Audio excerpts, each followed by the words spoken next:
Memasuki tahun ketiga, sampai saat ini baik Rusia maupun Ukraina sama sekali belum memberikan sinyal bahwa keduanya akan segera berdamai.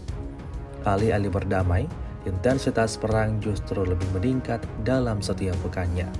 Terbaru beredar sebuah video di media sosial Telegram pada Senin 13 Mei 2024. Dalam rekaman yang diambil di sekitar wilayah Chasiv itu, pasukan Rusia menyerang kendaraan militer musuh yang terdeteksi. Mengandalkan bantuan pesawat tak berawak, militer Rusia berhasil mengidentifikasi tempat tersembunyi sekalipun.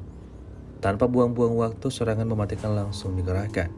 Hasilnya serangan tepat mengenai sasaran, sesuai dengan apa yang diharapkan militer Rusia.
Download Tribun X sekarang, menghadirkan lokal menjadi Indonesia.